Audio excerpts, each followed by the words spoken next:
Ladies and gentlemen, thank you for standing by and welcome to the Itau Corp. Banca Fourth Quarter 2020 Financial Results Conference Call.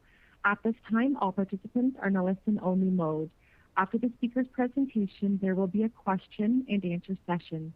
To ask a question during the session, you will need to press star one on your telephone. Please be advised that today's conference is being recorded. If you require any further assistance, please press star zero.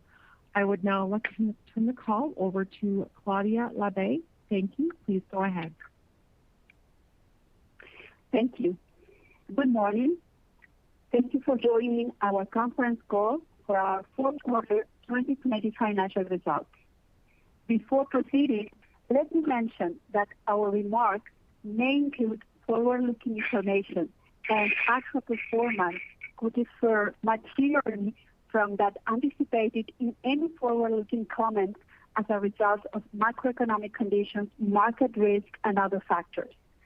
I would also like to draw your attention to the financial information included in this management discussion and analysis presentation, which is based on our managerial model in which we adjust for non-recurring events and we apply managerial criteria to disclose our income statement. This managerial financial model reflects how we measure, analyze, and discuss financial results by segregating commercial performance, financial risk management, credit risk management, and cost efficiency. We believe this form of communicating our results will give you a clearer and better view of our performance through these different perspectives. Please refer to pages 9 to 12 of our report for further details. With us today in this conference call in Santiago are Mr. Gabriel Mora, CEO, and Mr. Rodrigo Couto, CFO.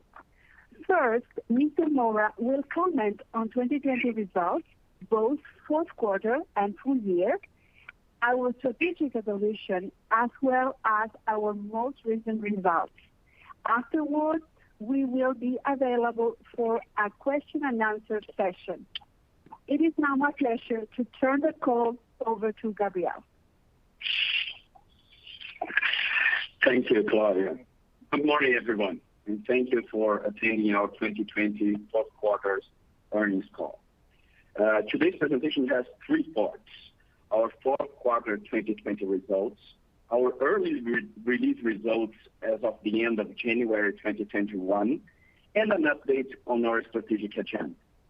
So can we please move straight to our financial highlights on slide 3. In the fourth quarter, we sought to make the necessary adjustments to ensure that all of the possible impacts from the events of 2020 were reflected in 2020 results, enabling us to enter 2021 with a strong balance sheet and no lingering effects yet to be recognized. As a result, our consolidated cost of credit was 308 billion Chilean pesos in the fourth quarter, which led to a negative recurring net income of 124 billion Chilean pesos. On the positive side, we saw recovering in our financial margin with clients, which rose 4.6% in the consolidated and 6.6% in Chile. There was also a recovery in commissions, which rose 7.1% in the consolidated and 4.5% in Chile. Our loan portfolio contracted 3.5% in the consolidated and 3.8% in Chile. That reduction was concentrated in the wholesale loans and resulted from a weak demand due to the high level of liquidity in the market, as well as from our focus on shareholder value creation. That focus led us to be selective, not only in terms of risk, but also in terms of the minimum returns we require for deploying our capital through lending. We maintain a strong focus on cost control, and as a result, our consolidated non-interest expense rose only 0.5% in the quarter, well below inflation. In Chile, our fourth quarter expenses were 1.2% lower quarter-on-quarter and 1% lower year-on-year. We now move on to review our results for the full year of 2020. In page 5 now, we can see how the macroeconomic indicators evolved in 2020 and how they compare to our initial expectations for the year. As you might recall, every quarter we have updated our expectations for 2020 macroeconomic outlook for both Chile and Colombia. When compared to our forecast at the beginning of the year, we observed the magnitude of the macroeconomic shock caused by COVID, which led to a GDP growth gap of over 7% in Chile and almost 10% in Colombia. Interest rates were also much lower than our initial forecast, as central banks both in Chile and Colombia aggressively lowered rates to counter the effects of the pandemic on the macroeconomic activity. And now talking about the full year 2020 results on slide 6. On this slide, we share some of the main highlights for the year 2020. Our consolidated net income was negative 79.4 billion in the consolidated and negative 50.3 billion in Chile. Our revenues decreased due to the economic contraction caused by the pandemic. In Chile, where revenue decreased 5.2% compared to 2019, the decrease was concentrated in the financial margins with the market and commissions. Financial margins with the market was heavily impacted in the first quarter due to the market shock resulting from the initial outbreak of the pandemic. In commission, the decrease was concentrated in credit-related commissions, for example, financial advisory and credit-related insurance fees, due to lower credit origination as a result of the pandemic. On the cost management front, we managed to reduce our consolidated non-interest expense by 0.7% in 2020 relative to 2019. As you might recall from our last conference call, we made the biggest headcount reduction in Chile since the merger, which is a clear sign of our progress in the efficiency and simplification fronts, which we will discuss more in the last part of the presentation. That effort resulted in a 7% reduction of our headcount in Chile. Cost of credit was obviously impacted by the pandemic. We took a cautious, forward-looking approach to the credit cycle, which led us to establish 136.3 billion in additional provision in the consolidated balance sheet. Now moving to slide 7, we see how our portfolio mix evolved in 2020 in Chile. Consistent with our strategy, we increased the share of mortgage and consumer loans in our portfolio from 34.8 to 33.5. We advanced our market share in mortgage and consumer loans while ceding some ground in commercial loans, especially in our wholesale business, where we were focusing on improving results. On slide 8, we see that our financial margins with clients recovered 6.6% in the fourth quarter in Chile. That was mainly due to higher spreads as well as the sale of the student loan portfolio. The chart on the top right demonstrates that our net interest rate has been resilient despite the fall in the monetary policy year over year. On the waterfall below, which explains the change in our full year 2020 margin with clients versus 2019, we see that both loan and deposit volumes had strong positive contributions to increasing our financial margin with clients. Those positive contributions were offset by a change in credit portfolio mix, mainly due to the contraction of the consumer portfolio as a result of the pandemic, and by the reduction in spreads from deposits resulting from the fall of the interest rates. Here on slide 9, we can see our main credit risk indicators in Chile. Cost of credit in the fourth quarter was 231.4 billion Chilean pesos, which corresponds to 5% of our average loan portfolio. The NPL ratio fell 60 basis points year over year and is almost stable quarter over quarter, driven by the fall in NPLs of mortgage loans and commercial loans year over year. Consumer NPLs, which had fallen 140 basis points in the third quarter, increased 70 basis points in the fourth quarter, as the effect of the credit relief measures begin to wear off. As a result of the provisions we established throughout the year, our NPL coverage ratio reached 218%, which is the highest level in our history and compares to the 113% in December 2019. The increase in coverage clearly shows that we are ahead of the NPL cycle and have already made significant provisions anticipating that NPLs might increase in the future, according to our expected loss range. Therefore, as we announced at last quarter earnings call, we believe that our cost of credit will be at normal levels going forward, at between 1% and 1.3% for 2021. Ultimately, we are confident that we have put 2020 behind us and prepare our balance sheet for a new cycle of growth and sustained improvement in profitability as the economy recovers and we move forward with our transformation plan. On slide 10, we show our non-interest expenses for the quarter and for the 12-month period, which have remained very much under control, decreasing 1.2% in the quarter and increasing only 0.5% for 2020. The main highlight is the headcount reduction of 7% this year, which was the biggest adjustment since the merger. As we have mentioned, we simplified our organization structure, which proportionally bigger reductions at the top of the pyramid. We also did it in a way that took care of our employees who were let go by providing extended health insurance as well as outplacement and training benefits. We also had 11 branch closures in the last 12 months, which represents a 5.7% reduction. On slide 11, we can see that our fully loaded CET1 capital ratio decreased only 30 basis points year over year, despite the effects of the pandemic and the 100% dividend payout of the 2019 earnings. In fact, the decrease in the ratio is almost fully explained by the excess payout over the 30% legal minimum. We expect our capital ratios to improve steadily going forward as our profitability recovers and we continue to advance in our capital efficiency efforts. Now moving to slide 12, we show that our liquidity positions remains very strong, with both LCR and NSFR at historically high levels in 2020. Let's move to slide 13. Here we can see the evolution of the net income of the Colombian operation, which was negative 85.4 billion Chilean pesos, mainly due to the credit provisions established in the fourth quarter.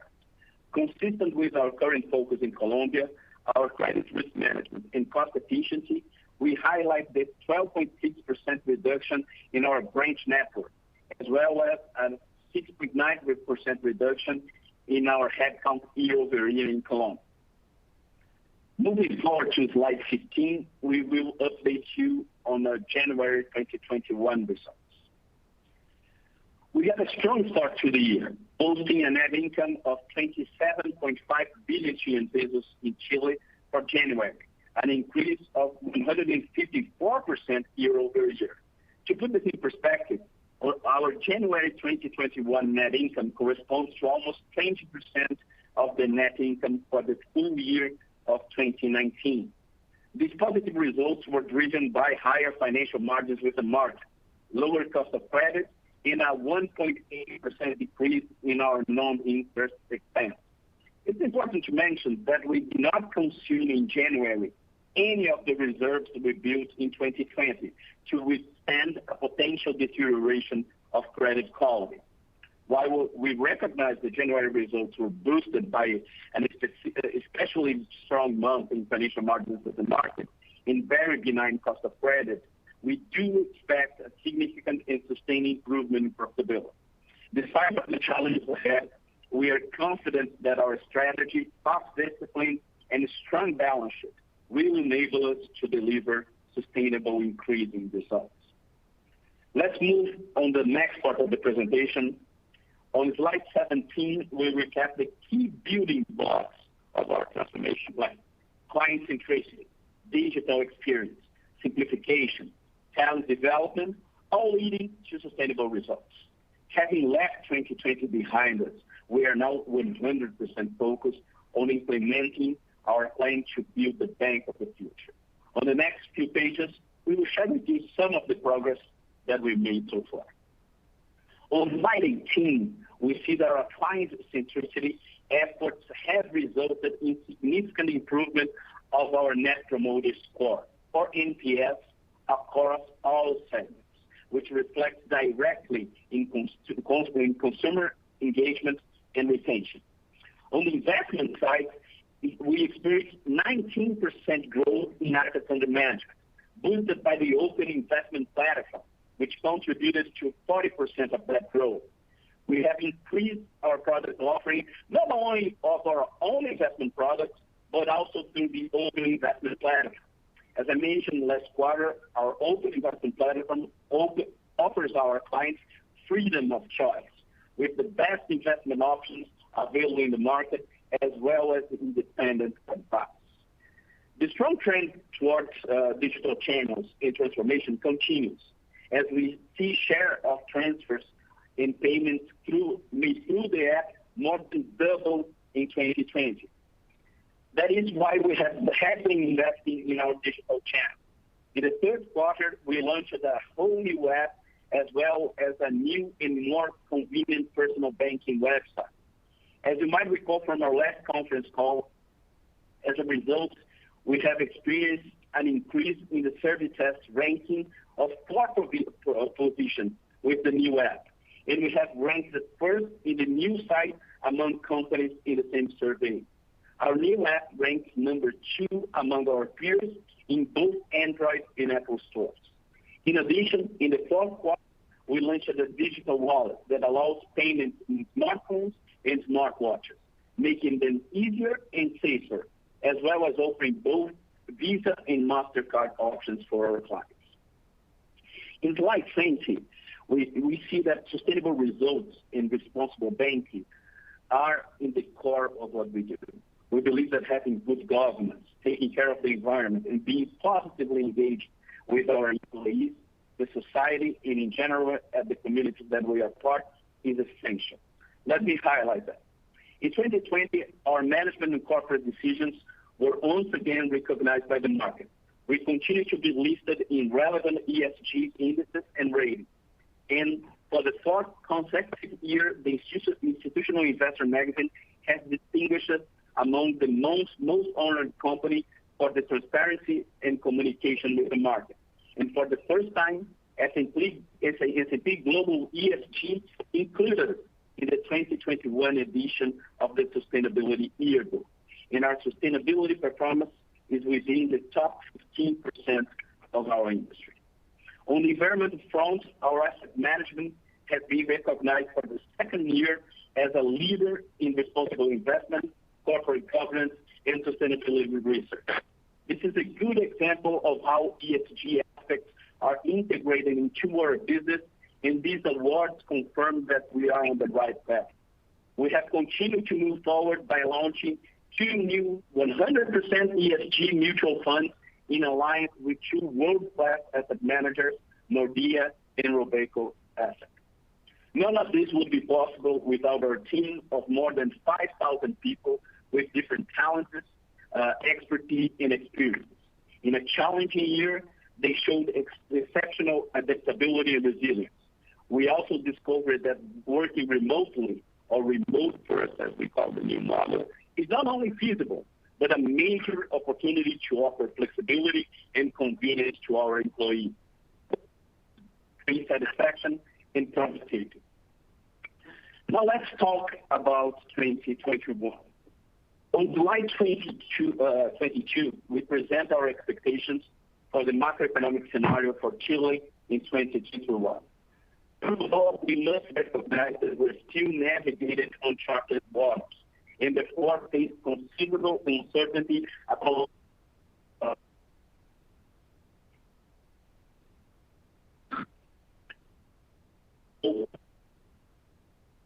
which will bring us back to 2019 real GDP levels. The easing of the 2nd wave of COVID-19 mobility restriction measures, along with the implementation of significant monetary stimulus, high copper prices, and swift inoculation process will support a recovery this year. This bounce back in GDP is boosted by strong statistical carryover at the close of 2020. The political risk related to the rewriting of the constitutional and presidential elections is, of course, a downside risk. We still see inflation close to the 3% target over our forecast horizon, but risk to higher inflation in the short term. On top of food and other good inflations, the latter boosted by the stimulus measures, a swift reopening of the economy could foster a reacceleration of services inflation, which is currently close to historical means. The still elevated political change of forecast will remain at 0.5% during this year, while a gradual normalization will likely start next year. On slide 23, we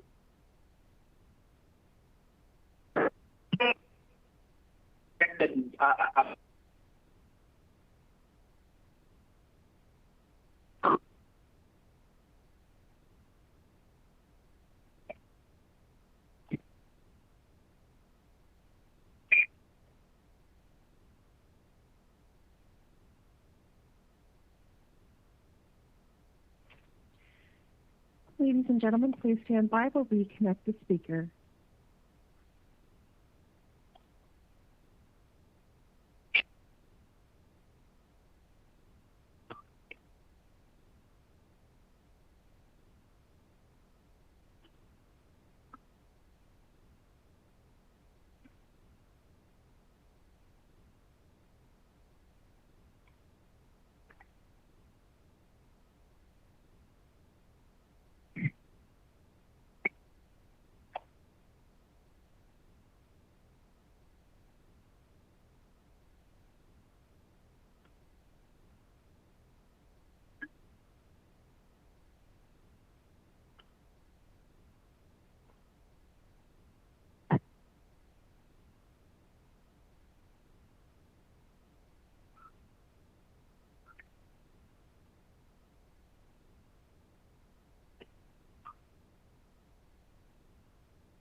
Okay, Mr. Marr, you're back in the main conference. Okay, fantastic. I'm very sorry. I just got disconnected and I'm back again. So as I was explaining the guidance that we have on slide 23, for our credit portfolio, we expect mid-single-digit growth in Chile, with higher growth in consumer, mortgages, in SMEs, and lower growth in larger corporates, as we seek to improve our net interest margin. Consistent with our strategy, our growth focus will continue to be on the retail segment, which provide a broad range of products and services to individuals and SMEs. As we announced in our third quarter earnings call, we expect our cost of credit to normalize to be between 1% and 1.3%. Still a little bit higher than our long run target, but with potential to a positive surprise. We will also maintain our focus on efficiency and expect to once more deliver a cost below growth for the year. With this, we conclude the presentation we had for you today, and we will gladly take any questions that you might have. Okay, ladies and gentlemen, to ask a question, please press star, the number 1 on your telephone keypad. We'll pause for just a moment to compile the Q&A roster. Your first question comes from Jason Mollin with Scotiabank. Your line is open. Thank you very much.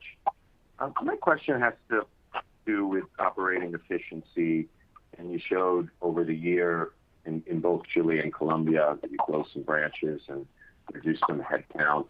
If you can talk to us about the opportunity there to be as efficient as possible and what that means in terms of those specific numbers in 2021, 2022. Thank you. Sure. Thank you for your question, Jason. I think that efficiency is something that we've been pursuing strongly since the merger. When you take a look at the synergies that we had prior to the merger, we achieved it as it was expected for cost synergies. The problem with the efficiency ratio for us is that although we've been very disciplined with the cost side of the equation, on revenues for different reasons of the social unrest in Chile in 2029 and the pandemic in 2020, we were affected in our revenues, especially on the revenues, as I mentioned, due to the interest rates, so our financial margins with clients, especially on the liability side with the lower interest rates, and also the credit concession fees that we have.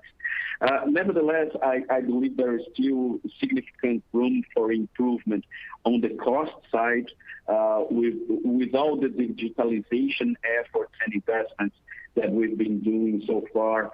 We were able to reduce headcount, to reduce our footprint on branches, and I think there's still things for us to do. In Colombia, I think that there is an opportunity for us to be even more aggressive on the cost side, taking a look at businesses that we have, products that we have, and focus on profitability there. So I think there is an opportunity for us to be even more aggressive on costs in Colombia. The conjunction of all this will entail lower than inflation cost increase.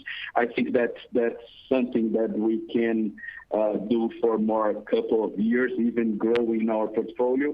And as a consequence, as we resume our growth in revenues and still are very disciplined on costs, we believe it's possible for us to converge to an efficiency ratio that is more akin to our peers in Chile.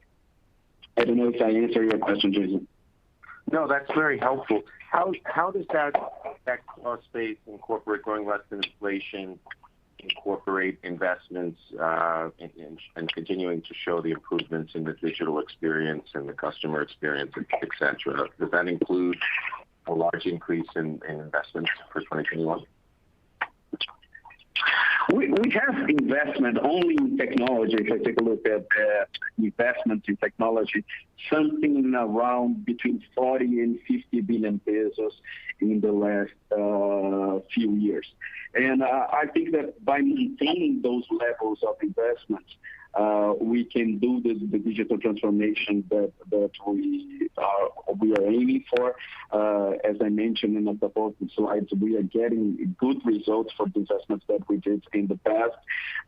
And I think that the level that we now have is adequate for what we see in the future. Having said that, the cost increase that I mentioned takes into consideration the depreciation and amortization of those investments.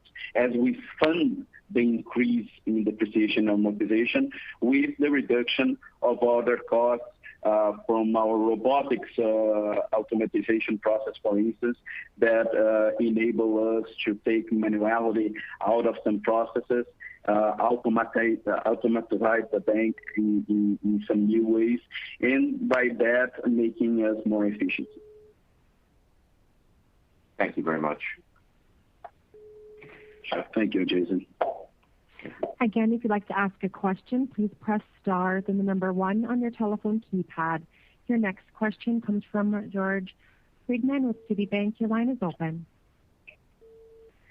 Thank you very much for the opportunity. Good morning, and thank you, for the explanations about the trends, Gabriel. So I have two questions. Let's start with first. When you show the numbers for January in the presentation, it's definitely robust, the improvement. But I noted as well that on the pre-tax results, approximately 75% of it is coming from the results with the market, the financial margin of the market. And I remember that you told us some time ago that depending on the evolution of rates and inflation, you could start to recognize stronger results on the financial margin with the market. So just wondering if the time has come for us to start observing these trends to be unleashed, or if it could be recognized as non-recurring, the strong levels of financial margin in the market in January. And then I come to my second question. Thank you very much. Sure. I think that we had a strong January because of our treasury results. I would say that, of course, the high inflation that we have observed at the end of the year helps us on that phase. We are happy with the results that we have in Treasury, especially because I think they are mixed with two things. We talk a lot about the effects of inflation on the banking book, but I think it's also important for us to remember that our activity with clients is very strong. For instance, we are the largest bank in FX with clients in Chile. We are a top bank in terms of derivatives with clients. So all the client activity with the Treasury is also strong for us and an important and recurring results for us on the long term. The January effect that we had has the two components, but of course the component of the seasonality that we have for inflation is larger. The same effect we should expect in the first trimester as we see inflation higher than expected in Chile. So I think that the good part is that we are having strong results operationally for the business of wholesale and retail. We're still lagging a little bit due to client activity. If I take a look at credit concession, it's still a little bit shy due to economic activity. We think that on the second trimester, it should resume.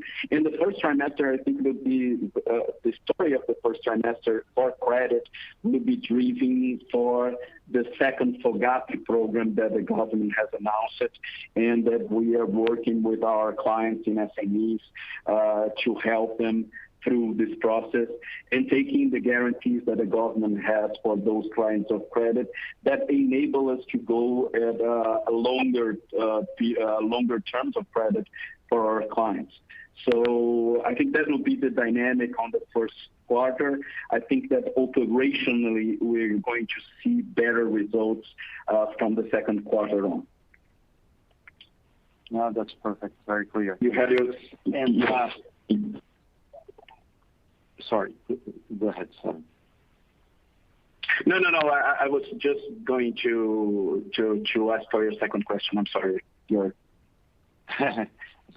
problem. Thank you very much. Yes, my second question, is related to capital. It was really impressive, as you pointed out, the conservation of capital. I mean, such a challenging environment during 2020.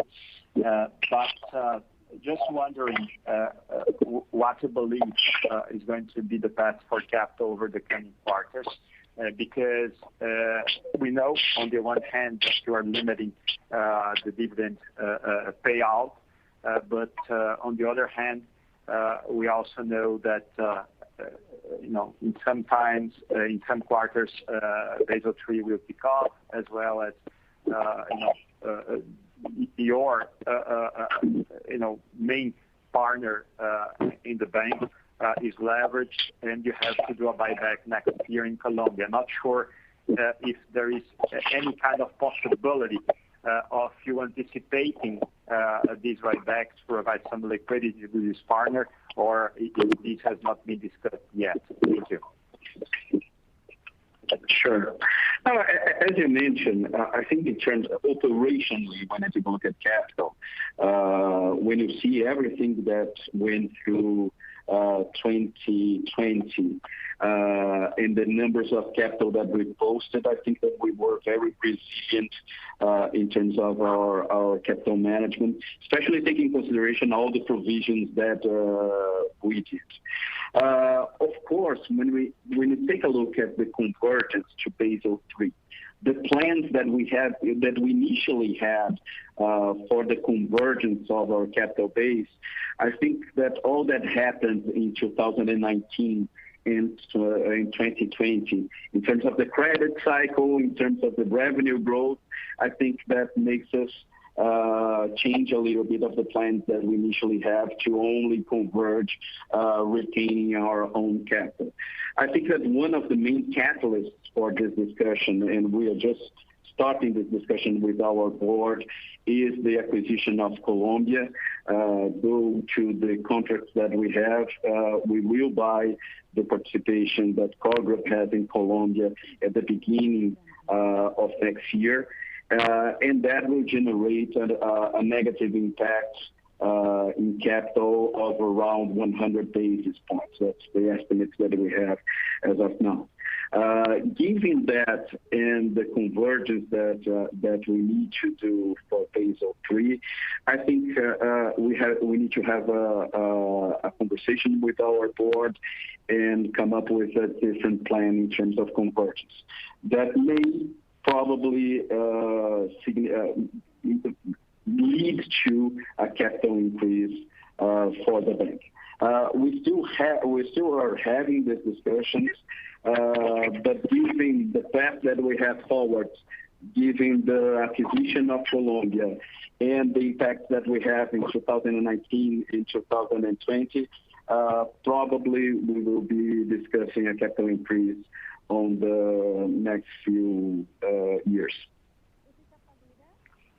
That's perfect. Thank you very much, Gabriel. Again, to ask a question, please press star 1 on your telephone keypad. And there are no further questions queued up at this time. I will now turn the call back over to Mr. Mora for closing remarks. Fantastic. Thank you so much for your questions. As I mentioned, we are very optimistic with 2021. I think that we are entering a new period in the bank, that we are very well provisioned, that our investments in management, our investments in risk, our investments in digital, we're taking good results for that. So we are optimistic with 2021, and we look forward to discussing with you the results for the next quarters. Take care. We'll see you then. This concludes today's conference call. You may now disconnect.